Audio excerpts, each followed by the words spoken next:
जय श्री राधे, जय श्री सीताराम। सुनते हैं बहुत सुंदर कहानी।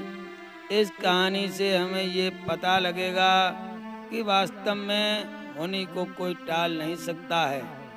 एक समय क्या हुआ, एक गांव में धनपाल नाम के एक सेठ रहते थे। वो बहुत ही सदाचारी और धर्मपरायण थे। उनके घर में एक सुंदर पुत्री ने जन्म लिया जिसका नाम था रतनमाला। रतनमाला बहुत ही सुंदर स्वभाव की कन्या थी।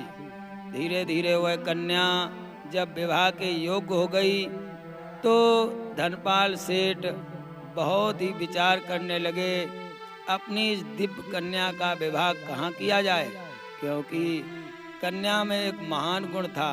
उसमें क्या गुण था कि वह पशु और पक्षियों की भाषा को समझ लिया करती थी।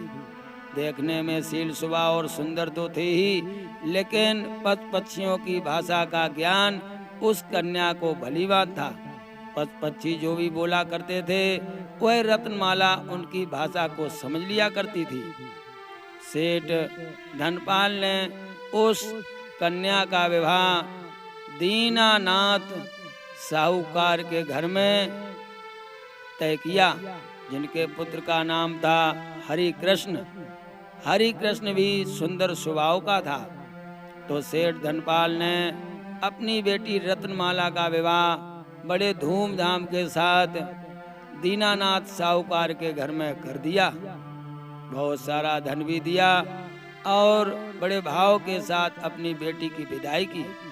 जिस समय वह रत्नमाला बहू बन करके साहूकार दीनानाथ के घर में पहुंची तो उन्होंने अपने सास ससुर और पति की सेवा में मन लगा लिया। पति की सेवा करती, सास ससुर की देखभाल किया करती। सास ससुर बहुत ही प्रसन्न थे क्योंकि उनको एक बहुत ही सुंदर बहू मिल गई थी। लेकिन समय को कौन टाल सकता है। वह एक बार अपने अटा पे खड़ी थी। संध्या का समय था। अटा के पास में ही एक नदी बहती थी और वह देख रही थी रतनमाला कि एक नदी में बहता हुआ मुर्दा आया और उसकी अटारी के किनारे धार में लग गया। जब किनारे पर लग गया तो रतनमाला ये सब देख रही थी। उसी समय क्या हुआ, संध्या का समय हो चुका था। धीरे धीरे रात्रि बढ़ रही थी तो वहाँ पर एक सियार आया। सियार ने चारों तरफ देखा और उस मुर्दे को भी देखा। तो सियार अपनी आवाज में कहने लगा कि इस मुर्दे की जांग में एक बहुत ही सुंदर दिव्य हीरा है, जो अनमोल हीरा है। वह हीरा कोई निकाल ले और जांग को फाड़ के हीरा को ले जाए। फटी हुई जंगिया में निकला हुआ मांस मैं खाऊंगा, हीरा उसे मिल जाएगा। ये सब बात वह रत्नमाला सुन रही थी क्योंकि वो तो पक्षियों की भाषा को समझ लिया करती थी। जब उसने ये सुना कि सियार कह रहा है कि इसकी जांग में हीरा है और वह हीरा पा करके वह धनवान बन सकती है, तब उसने क्या विचार किया। सभी को भोजन पानी कराने के बाद अपने पति को भी सुला दिया। जब उसने सोचा कि सभी सो गए हैं तभी रत्नमाला चुपचाप अपने पलंग से उठी और बाहर को जाने लगी। अचानक खटपट की आवाज हुई तो उसके पति हरि कृष्ण की आंखें खुल गईं। उसने देखा कि पत्नी एकांत में रात्रि में कहाँ जा रही है। दबे पांव वो भी उसके पीछे पीछे चलने लगा। वह रत्नमाला जब नदी के पास में पहुंची जहाँ पर मुर्दा पड़ा था तो वह अपने साथ लाए हुए चाकू को निकालने के बाद उसकी जंगा को फाड़ने लगी। यह सब हरि कृष्ण उसका पति देख रहा था। जब उसने उसकी जंगा को फाड़ा तो उसमें एक दिव्य हीरा निकला। वह हीरा उसने अपने हाथ में ले लिया और चुपचाप घर की तरफ लौट पड़ी। यह देखकर हरि कृष्ण दबे पांव चुपचाप आकर अपने पलक पर लेट गया। रत्नमाला भी आई। उसने हीरा तो संभाल के रख दिया और हाथ पैर धोकर वो भी पलक पर सो गई। इधर उसके पति हरि कृष्ण को नींद नहीं आ रही थी। वह विचार कर रहा था ये वास्तव में नारी है या फिर कोई डायन है। इसने हमारे देखते देखते मुर्दे को फाड़ा और जाने क्या कर रही थी, मुर्दे को खा रही थी। तो इसका मतलब ये मांस खाने वाली डायन है। उसे नींद नहीं आ रही थी। सुबह हुई, उसने सारी बात अपने पिता दीनानाथ साहूकार को बताई। दीनानाथ साहूकार कहने लगे, इतनी सुंदर बहू ऐसा नहीं कर सकती। तो हरि कृष्ण ने कहा, मैंने ये सब करते अपनी आंखों से देखा है। ये रात्रि में एकांत में जाकर और नदी के किनारे रोजाना मुर्दा खाती है। मैं तो सो जाता हूँ, मैं ये जान नहीं सकता। लेकिन आज अचानक मेरी आंख खुलने पर मैंने इसे स्वयं जाते हुए देखा और मैं इसके पीछे पीछे भी गया तो मैंने इसे मुर्दा खाते देखा। जब ये बात सभी को बताई गई तो उसके परिवार वालों ने ये निश्चय किया, अगर ये डायन है तो इसे घर में रखना ठीक नहीं है। हरि कृष्ण ने कहा, आज ये मुर्दा खाती है, कल पता नहीं हम सभी को खा जाए, तो अब क्या किया जाए। तो दीनानाथ साहूकार कहने लगे, चिंता न करो, मैं किसी बहाने से इसके मायके में इसे छोड़ आता हूँ और मायके में ये रहेगी, दोबारा इसे नहीं बुलाऊंगा। ऐसा ही विचार सभी के मन में आया। हाँ, ये बात बिल्कुल सही है, इसके मायके में भेज दिया जाए। इधर दीनानाथ साहूकार ने रथ मंगवाया और रथ मंगवाने के बाद उस रथ पर अपनी बहू को बैठाला। कहने लगे, बहू, अचानक तुम्हारे मायके से खबर आई है कि तुम्हारे पिताजी बहुत बीमार हैं, तो चलो तुम्हारे मायके तुम्हें छोड़ देता हूँ। पिता की सेवा करने के बाद कुछ समय बाद वापस लौट आना। ये बात जब रतनमाला ने सुनी तो रतनमाला चौकन्नी हो गई।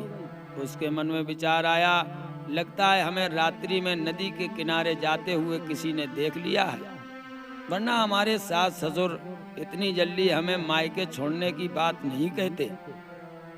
ये विचार कर रतनमाला चुपचाप रही, वह कुछ बोली नहीं।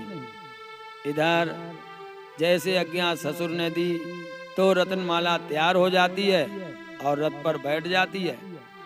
ससुर दीनानाथ साहूकार रथ लेकर के चल दिए। चलते चलते दोपहरी का समय हुआ। सोचने लगे कहीं थोड़ा जलपान कर लिया जाए, घोड़े भी थक गए हैं, इनको भी आराम मिल जाए। तो देखा एक बट वृक्ष है, बरगद की छाया बहुत ही सुंदर है, पास में एक सुंदर कुआं भी है। साहूकार सोचने लगे, चलो यहीं पर जलपान कर लेते हैं, तब आगे जाएंगे। तो साहूकार ने रथ वहीं पर रोक दिया। मित्रों, अपने सत्तू जो भी भोजन घर से लाए थे, तो साहूकार दीनानाथ ने उस भोजन को निकाला और बहू रतनमाला से कहने लगे, तुम भी कुछ पानी पी लो। तो रतनमाला भी रथ से नीचे उतर आई, बैठी थी। इधर साहूकार भोजन पाने लगे। जब भोजन पा रहे थे उसी समय उस बरगद वृक्ष पर बैठा हुआ एक कौवा बोला। कौवा अपनी आवाज में कह रहा था कि इस कुएं के पास में एक बिल है, बिल में एक नाग रहता है, तो आते जाते यात्रियों को डस भी लेता है, क्योंकि उस नाग के पास में बहुत ही खजाना है और उस खजाने के कारण वो यहाँ पर किसी को रुकने नहीं देता। हो सकता है यहाँ पर आकर इनको भी खा ले, लेकिन इस बिल में कोई गरम तेल डाल करके इस नाग को मार दे तो मरा हुआ सरब मुझे खाने को मिलेगा और इसके पास में खोद कर जो भी खजाना है वह ले जाए और महान धनवान बन जाए। ये सरब भी मर जाएगा और उसे खजाना भी मिल जाएगा। कौवा अपनी आवाज में बोल रहा था। रतनमाला ने उसकी आवाज सुनी तो वो अचानक हंसने लगी, ठट्टा मारकर। जैसे रतनमाला हंसी, साहूकार दीनानाथ की नजर अपनी बहू पे पड़ी। बहू को हंसते देख दीनानाथ सोचने लगे, इसके तो पिता बीमार हैं, मैंने इसे झूठी खबर दी, लेकिन बीमारी का हाल सुनकर इसे तो उदास होना चाहिए। ये ठट्टा मारकर हंस रही है, वो भी भोजन करते समय। तो दीनानाथ ने अपना भोजन त्याग दिया और उठ करके आए। कहने लगे, बहू तुम इतना ठट्टा मार के क्यों हंस रही हो? हमारे बात कुछ समझ में नहीं आ रही है। जब ऐसा कहा तो रतनमाला कहने लगी, पिताजी ये बात मैं तुम्हें बता नहीं सकती हूँ, मैं क्यों हंस रही हूँ। साहूकार कहने लगे, मुझे नहीं बता सकती, मगर क्यों। कहने लगे, क्या बताएं, अगर मैं बात बताऊंगी तो आप मेरी बात को सत्य नहीं मानेंगे। साहूकार दीनानाथ कहने लगे कि बहू तुम मुझे जो भी बताओगी अगर उसमें जरा भी सत्य है तो मैं उसे सत्य स्वीकार करूंगा। जब ऐसा कहा तो रतनमाला कहने लगी, तो सुनो, आप मुझे मायके छोड़ने जा रहे हैं इसलिए कि मेरे पिताजी बीमार हैं, लेकिन मुझे मालूम है मेरे पिताजी बीमार नहीं हैं, आप मुझे घर से निकाल रहे हैं। साहूकार सोचने लगे, ये बात तुम्हें कैसे मालूम हो गई।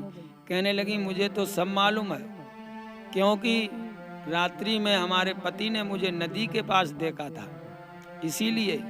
साहूकार सोचने लगे, लेकिन नदी के पास तुम गई क्यों। अब रतनमाला सारी बातें बताने लगी। कहने लगी कि मुझे पशु और पक्षियों की भाषा का ज्ञान है, मैं पशु और पक्षियों की भाषा को समझ सकती हूँ। मैं संध्या के समय जब अटा पे खड़ी थी तभी एक मुर्दा बहता हुआ आया और सियार ने कहा, मुर्दे की जांग में अनमोल हीरा है, वो हीरा जो कोई ले ले तो वह धनवान बन जाएगा और इस मुर्दे की फटी हुई जांग को मैं खा लूँगा। तभी मैंने जाकर के रात्रि में उठ करके उस हीरे को निकाल के लाई। पति ने समझा कि मैं मुर्दा खाने वाली हूँ, इसीलिए आप मुझे छोड़ने जा रहे हो और अब आप भोजन कर रहे हो। मैं हंसी इसलिए क्योंकि यहाँ पर बैठा हुआ कौवा क्या कह रहा है आप नहीं समझ सकते, लेकिन मैंने उसकी बात को समझ लिया। दीनानाथ साहूकार कहने लगे, कौवा क्या कह रहा है। तो वह रतनमाला कहने लगी कि कौवा ये कह रहा है कि कुआं के पास में एक बिल है, अब बिल में एक सर्प है, वो आते जाते यात्रियों को डस भी लेता है। अगर उस सर्प को किसी प्रकार मार दिया जाए तो सर्प भी मर जाएगा। सर्प कौवा कह रहा मैं खा लूँगा, और सर्प की बामी के पास में जो धन है वो धन कोई भी निकाल के ले जाए वो धनवान बन जाए। साहूकार सोचने लगे, इसके बामी में धन है। बोले हाँ। तो साहूकार ने कहा, ये भी अजमा लेता हूँ। उन्होंने जाकर के अपने घर में नौकरों से कहा और नौकरों को बुला करके उसमें बामी में गर्म तेल डलवाया। वह सर्प निकला और मर गया। सर्प को फेंका गया तो वह कौवा आया उस सर्प को खाने लगा। जब बामी को खुदवाया गया तो उसमें बहुत सारा धन निकला। जब धन निकला तो दीनानाथ साहूकार बहुत प्रसन्न हुए और अपनी बहू को साथ लेकर घर आए। घर में उन्होंने बहू से कहा, बहू वो हीरा भी दिखा दो।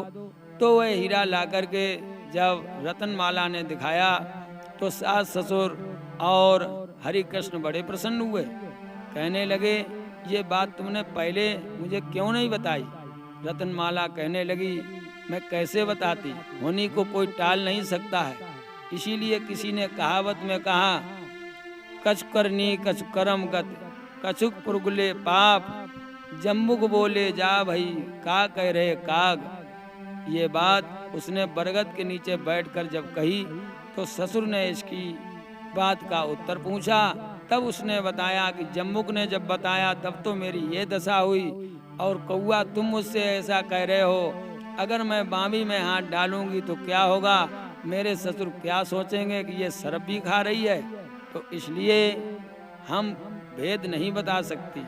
लेकिन साहूकार के पूछने पर जब उसने सारा भेद बता दिया तो साहूकार घर वाले बड़े प्रसन्न हुए और अपनी धर्मपरायण बुद्धिजीवा बहू के साथ बड़े प्यार से रहने लगे। तो संतजनों, ये कहानी आपको सुंदर लगी हो तो आप हमारे गुरु ज्ञान दर्पण चैनल को लाइक और सब्सक्राइब अवश्य करें और बने रहें हमारे इसी चैनल पर प्रतिदिन नई नई कथाओं को सुनने के लिए। जय श्री राधे, जय श्री सीताराम।